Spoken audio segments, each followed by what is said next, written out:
Bonjour à tous, bienvenue dans cette 13e vidéo de mon challenge crypto. Aujourd'hui on va parler d'un token qui a plutôt pump, qui est super intéressant, Celo, qui est dans le top 90, 80, 90-100 du top 100 crypto, donc il est entré récemment. Et pour le coup il propose un projet intéressant. En une phrase, c'est payer avec un téléphone sans restriction et depuis n'importe où. Donc l'idée, vous voyez là au niveau de la valeur ajoutée, on est sur une blockchain layer 1, et l'objectif du coup c'est de permettre à un maximum de monde, une plus grosse partie de la population possible, de pouvoir payer juste avec son téléphone, donc via les cryptos, pour avoir des frais extrêmement bas, et en plus de donner un accès universel à la DeFi, c'est-à-dire que tout le monde puisse stacker et avoir des petites récompenses, des petites rewards, quels que soient les montants qu'ils puissent mettre. Donc objectif vraiment intéressant et vraiment utile. Au niveau de l'entreprise des personnalités, il a été lancé en 2020 par les trois fondateurs que vous voyez là. Il n'y en a aucun que je connaisse spécialement pour d'autres projets ou quoi. Et les entreprises présentes, c'est Celo Foundation aux États-Unis et Silabs qui permet les développements aux États-Unis également.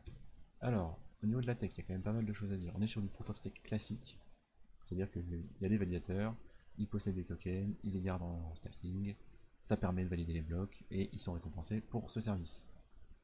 Une spécificité quand même, les groupes de validateurs, qui sont composés de 1 à 5 personnes, sont élus, et en plus la réélection est quotidienne. C'est-à-dire que les gens qui stackent des tokens peuvent voter pour les groupes de validateurs tous les jours. On est bien évidemment EVM compatible, ça permet d'avoir accès à tout l'écosystème ETH, et donc à la DeFi comme on le disait tout à l'heure, et aux DApps. Il y a un Celo SDK qui permet aux développeurs d'aller construire des applications facilement sur la blockchain, et donc de développer leur écosystème, donc ça c'est vraiment bien. Et donc gros point technique, c'est sur les stables algorithmiques.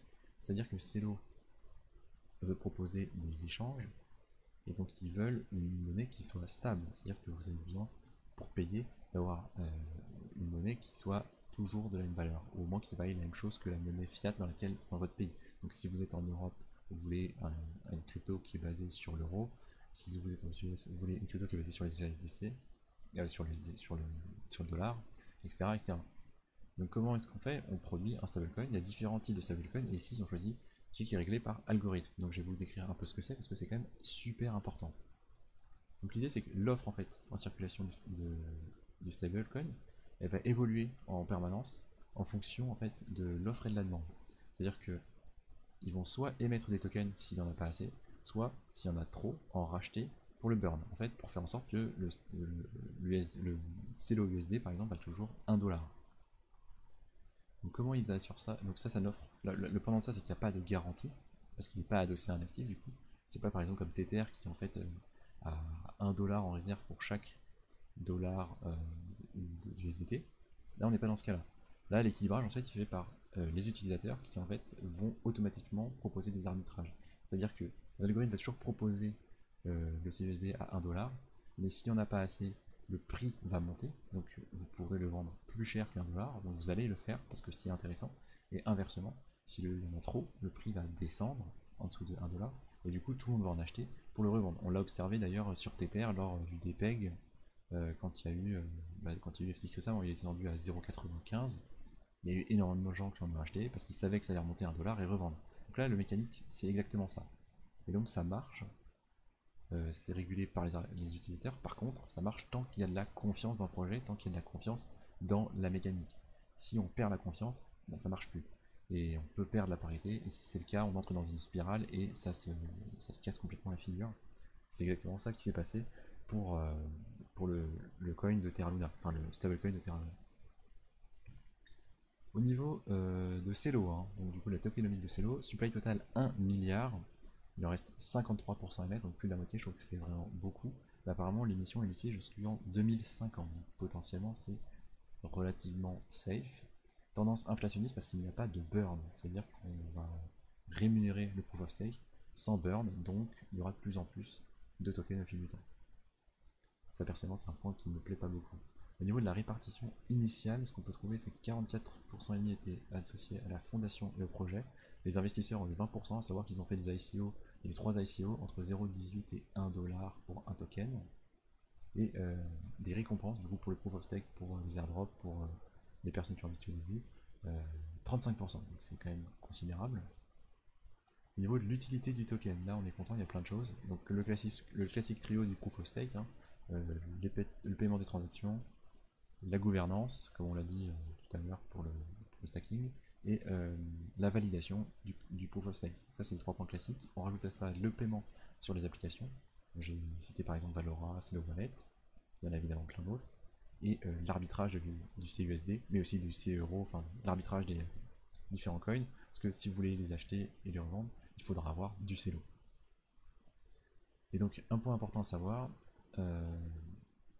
lors des arbitrages, en général, enfin c'est assez commun que les tokens algorithmiques, les stables algorithmiques, burn la monnaie que vous allez utiliser pour acheter le token. Là c'est pas le cas, ils sont mis dans une pool en réserve. Donc à voir ce qu'ils en feront. Et si vous stackez votre token pour faire des votes, etc., parce qu'il y a des votes quotidiens pour les groupes de validateurs, le stack dure 3 jours, donc il est bloqué 3 jours. Les points positifs, les points négatifs. Point important, déjà ils ont levé 46 millions, pardon, 46 millions et demi même. Donc comme je disais, entre 0,18 et 1$ la vente de token. Et là ils proposent des appels à projets à 100 millions, donc ça veut dire qu'ils ont quand même réussi à vraiment valoriser leur projet et à faire de l'argent. En même temps, on le verra après, mais le token est monté très haut pendant le bull run de 2021. Ils ont beaucoup de partenaires, et c'est des gros partenaires, donc ça c'est cool. Coinbase, Binance, il y a plein de fonds d'investissement, il y a Jack Dorsey, c'est cool. C'est vraiment un point rassurant. Ils proposent une vraie solution à une problématique actuelle du monde classique, donc c'est vraiment un cas d'utilisation de la blockchain pour des utilisations dans le monde de tous les jours et de tout le monde, et ça c'est vraiment cool, vraiment utile, et ici bien évidemment en particulier les pays en développement, parce que l'idée c'est que tout le monde a un téléphone et tout le monde n'a pas un compte bancaire. Vraiment, il y a plus de gens qui ont des téléphones que des comptes bancaires, et donc ils vont bancariser ces gens-là sans passer par les banques. Donc plutôt quelque chose de plaisant, quoi. Plutôt un projet qu'on a envie de soutenir. C'est pour ça qu'il y a autant de monde qui est derrière d'ailleurs. Il y a assez peu de concurrence en plus, donc ça c'est cool. Il y a quand même Telcoin, c'est quand même un petit projet qu'on connaît encore moins que Celo qui est déjà pas si connu. Et donc overall, je pense que c'est un bon moyen de favoriser l'adoption crypto, et je trouve ça plutôt intelligent. Et en plus, on a un token, le Celo, qui est vraiment utile, donc c'est cool. Enfin, je veux dire, il y a des vraies raisons de l'acheter, il y a des vraies raisons de l'avoir. Il y a aussi des points un peu moins positifs, notamment je pense à l'inflation, mais voilà, c'est un vrai token vraiment utile avec des raisons, ça c'est cool. Point négatif, du coup, comme je l'ai dit, hein, les stables algorithmiques, hein, il peut se passer ce qui s'est passé sur Terra Luna, et donc là c'est très problématique. Le projet pour le moment peu connu, hein, objectivement, et l'adoption va être lente, et je pense qu'elle est fortement ralentie par le bear, et en plus le bear market, hein, et bah du coup là la crise de FTX, hein, qui je pense nous fait revenir plusieurs mois, voire plusieurs années en arrière en termes d'adoption. Un peu catastrophique de ce côté-là, mais le token pump quand même, donc allez savoir, ça va peut-être très bien se passer pour lui, même bientôt. Il reste beaucoup de tokens à émettre, ça c'est un point qu'on n'aime pas quand on veut juste investir sur un token, et en plus il est inflationniste, ça fait quand même 2 gros points noirs. On va voir maintenant graphiquement ce qu'il en est. Là je suis en weekly, on voit que le RSI 30 il a été tapé là en juin, il a été craqué complètement là, il est descendu à 26 là, juste pendant la crise FTX, donc a priori c'était un très bon moment pour acheter. On voit que ça a fortement repump, c'était hier. Donc là on est en weekly, on va effectivement passer en daily. Oui, il a vraiment beaucoup repump là. Ouais, on va zoomer encore. Hop. Là, si on regarde, il a fait en un jour, il a fait 38 et il est monté jusqu'à presque 80%, donc c'est énorme. Donc à mon avis, il a beaucoup corrigé là. Et à titre personnel, s'il retombe, je pense, dans cette zone là, en dessous de 0,5, c'est une zone qui m'intéresse. Cette zone là, ça m'intéresse vraiment. À voir comment ça va se passer de façon plus macro dans les prochaines semaines avec la décision de la SEC et les annonces de la Fed au niveau de l'inflation. On pourrait retourner là, on pourrait aussi beaucoup pump, à voir. Mais là théoriquement avec une aussi grosse hausse, le token devrait quand même corriger, donc j'en prendrai pas maintenant, j'attendrai cette zone là. Voilà, merci de m'avoir écouté et à la prochaine.